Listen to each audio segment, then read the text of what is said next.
प्रभूचा गौरव असो आत्ता आणि सदा सर्वदा. आत्ता आणि सदा सर्वदा प्रभूचा गौरव असो. ये प्रभू ये धावून ये, माझ्या या अंतरी धावून ये. ये प्रभू ये धावून ये, माझ्या या अंतरी धावून ये. फुलती फुले प्रभु हास्य तुझे, फुलती फुले प्रभु हास्य तुझे. मन हे फुलविण्या येना जणी, मन हे फुलविण्या ये जाजणी. ए प्रभु ये धावून ये, माझ्या या अंतरी धावून ये. बऱ्याच वेळेला कम्युनियनच्या वेळेला हे गाणं आपण ऐकत असतो, परंतु ह्या गायनामध्ये एक महत्त्वाचा संदेश दडलेला आहे की जशी बाहेरची फुलं फुलतात आणि त्याच्यामध्ये परमेश्वराचं हास्य सामावलेलं असतं, तसं आमचं अंतःकरण फुलविण्यासाठी हे परमेश्वरा तू धावून ये, हे प्रभू तू धावून ये, आम्हा सर्वांच्या सहाय्याला धावून ये, आम्हा सर्वांचं जीवन फुलविण्यासाठी तू धावून ये. अशा प्रकारची भावना त्या ठिकाणी व्यक्त करण्यात आलेली आहे. आजची तिन्ही वाचनं आपल्यासमोर 3 जोड्या सादर करत आहेत आणि प्रत्येक जोडीमध्ये आपल्याला निवड करण्यासाठी आमंत्रण देण्यात आलेलं आहे. पहिली जोडी जी आहे त्या पहिल्या वाचनामध्ये हितकारक आणि हानिकारक अशा 2 गोष्टींविषयी सांगण्यात आलेलं आहे.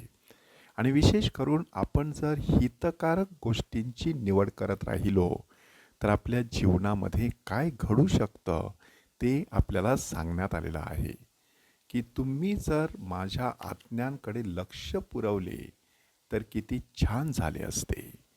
मग निरंतर वाहणाऱ्या नदीप्रमाणे तुम्हाला शांती लाभली असती. तुमची सात्विकता सागराच्या लाटांप्रमाणे भरून वाहिली असती.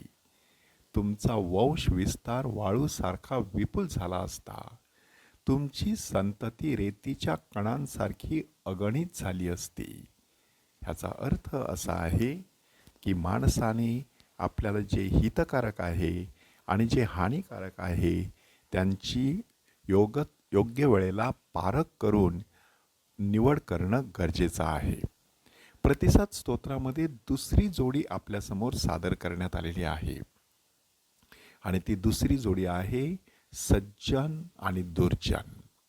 हा सज्जन कसा असतो त्यासाठी आपल्याला एका प्रवाहाच्या बाजूला लावण्यात आलेल्या झाडाचं प्रतीक दाखवण्यात आलेलं आहे की हे झाड यथाकाळी त्याला बहर येतो, त्याची पाने कोमेजत नाही आणि तो हाती घेतो ते सर्व सफळ होत असतं. हे सज्जनांचं लक्षण असतं.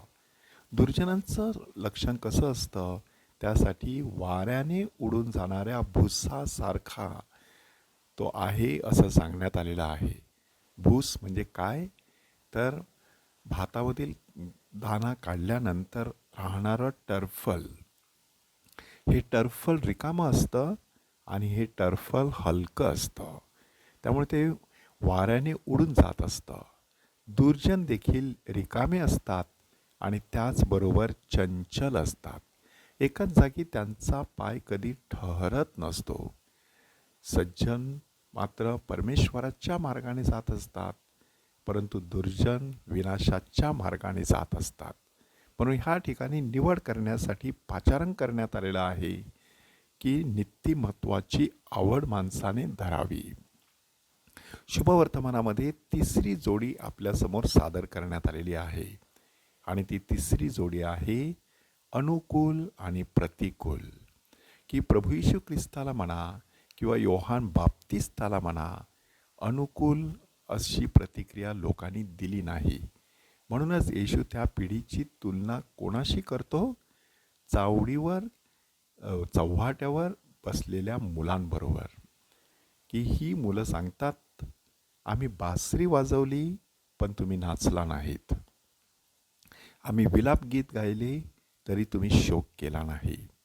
फादर फ्रान्सिस दिब्रिटो ह्यांनी आपल्या सुबोध बायबलमध्ये ह्याचं वर्णन अतिशय सुंदररित्या केलेलं आहे.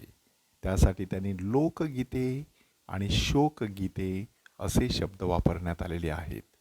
लोकगीते असतात ती माणसाला खरोखरच नाचायला लावतात. शोकगीते असतात ती माणसाला अश्रू ढाळायला लावतात.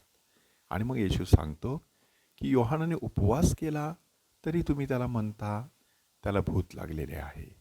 आणि मी सगळ्या लोकांबरोबर खातो पितो तरी तुम्ही सांगता हा खादाड आहे. म्हणजे माणसाला जर भूमिका घ्यायची नसेल तर माणूस फक्त टीका करत असतो. ह्या आगमन काळामध्ये प्रभूच्या आगमनाची तयारी करत असताना आपल्याला प्रभूशी अनुकूल आणि सज्जनाशी अनुकूल आणि आपल्याला हितकारक असं जीवन जगता यावं अशी कृपा परमेश्वराकडे मागूया. सुखी ठेव तू सर्वांना, देवा मुची हीच प्रार्थना. प्रभूचा गौरव असो आत्ता आणि सदा सर्वदा, आत्ता आणि सदा सर्वदा. प्रभूचा गौरव असो.